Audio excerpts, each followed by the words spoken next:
So I know it's gonna sound a little bit hippy-dippy, but I'm one of those people who think the universe is trying to tell me things.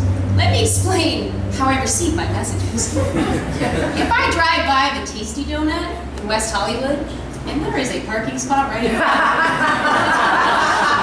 that means the universe wants me to have a donut. Am I right? Yes, you feel me. And I started applying this logic to my life when I was in college in San Jose, and I had to get a part-time job. The problem was, I didn't have a lot of job skills. I had been a barista at a cool coffee bar in Boston when I was in high school, and there were actually 2 people in this audience who worked there with me. We are still friends. But there were no cool coffee bars in San Jose. In fact, there was nothing cool in San Jose. And the reason that I wanted to get a part-time job in the first place was so that I would have gas money to get out of San Jose on the weekends. Now, some of my friends were waiting tables. I could not do that job. I am not a detail-oriented person. I am also a little bit forgetful. This is a bad combination for a waitress. If somebody had a special order like burger medium well with no bun or no butter on their toast, I wasn't gonna remember that. And I knew in my heart that if I ever even tried to be a waitress, it would be a disaster of epic proportions. So I headed to downtown San Jose, try to find a job I could actually do. And as I passed by the strip malls and halfway houses, I came across this really cute little Victorian house. It looked as if it had been like airlifted from a town with charm and dropped between 2 nondescript concrete buildings in San Jose. In the window was a neon sign that said the Metro Diner. And next to it was a tiny hostess wanted notice. And I was like, great! The universe totally wants me to be a hostess. I can get this job. That's not that hard. So I went in, and I got a job during the crazy busy breakfast rush. This place offered a student discount, so for $2.50, you get this ginormous plate of eggs, potatoes, and toast. It was off the chain. There was like a line of students out the door every day, because the place could only seat about like 20 to 25 people at a time. My job as a hostess was just to like take their names down, hand out menus, fill their coffee cups, totally doable. The owner, Rich, was a short order cook. He was about early 30s, 6'2", big guy. And he whipped up hundreds of these breakfast specials every morning. And he did it with a serious hangover and a cigarette dangling from his lips over the grill. Because Rich liked to party. And he often showed up to work not in ship shape, kind of in a bad mood. He was nice enough to the staff, but he didn't really like the customers, and he did not suffer fools. And I remember one time this guy sent his breakfast back because his potatoes were not hot enough. And Rich said, "Oh yeah? Will you tell that guy to suck my dick?"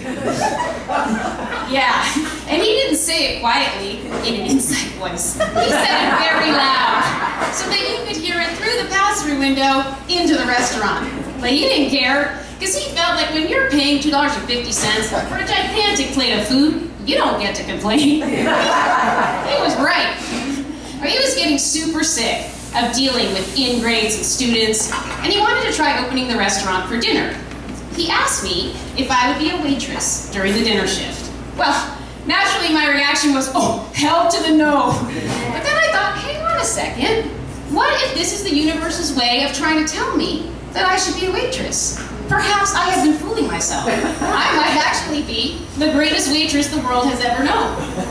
I decided to give it a shot. The first night we opened at 5 o'clock. At 5:01, a guy came in, sat down, I brought him a menu. At 5:02, another guy came in, sat down, brought him a menu. At 5:03, not a lot happened, except that I'm kind of awesome at being a waitress. I'm totally killing it. At 5:04, I go to get them some water. And as I reach for the glasses, which are stacked very precariously in a tower, they start to clink and shake together. And the floorboards start to kind of sway and rumble under my feet. And then it feels like an enormous hand is just batting the house this way and that way, and I'm like, oh my God, we are having a massive freaking earthquake. It was the Loma Prieta earthquake. It was a 6.9 on the Richter scale.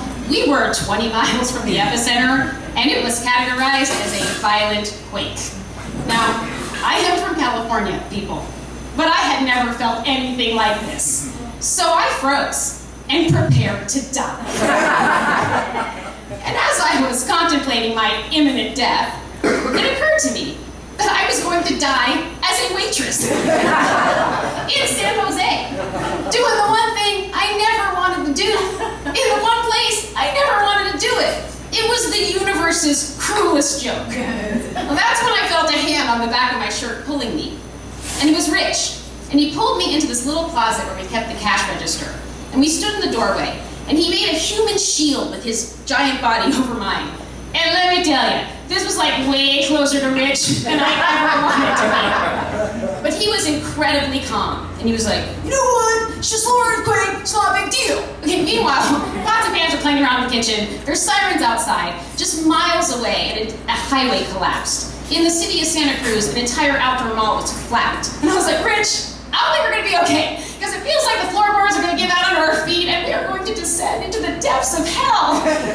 But he remained so calm, stoic, and self-assured that it made me feel better. And I was struck by the fact that this guy, this perpetually hungover misanthrope who hated everybody, had morphed into Bruce Wayne in the face of danger. And it's that thing they say, that you really find out what people are made of in emergencies, and Rich was a goddamn hero. Now, this earthquake felt like it went on forever, but I've looked it up. It was only 15 seconds. And when it stopped, everything went eerily quiet. We heard a door slam in the restaurant. It's now 5:05. We go out there, and there's still one dude under his table. And he crawls out, and he sits down, and he opens his menu. And Rich is like, what the fuck are you doing? Get closed! You need to go home and call your family and tell them you're alive. Because there were no cell phones back then. And that guy zipped out of there really fast. And then Rich sent me off to go and check on my friends and my family. Everybody was okay. My roommate Monique had been in the shower when the earthquake hit, and she had just put shampoo in her hair, and the water went out. So she actually had to rinse her hair in the toilet, which was very sad. The power was out for a long time. We sat around by candlelight. Campus was closed because there was some structural damage. I'm pretty sure that was the last time the Metro Diner was ever open for dinner. It was definitely the last time that I ever waited tables because the universe spoke and I listened. Thank you.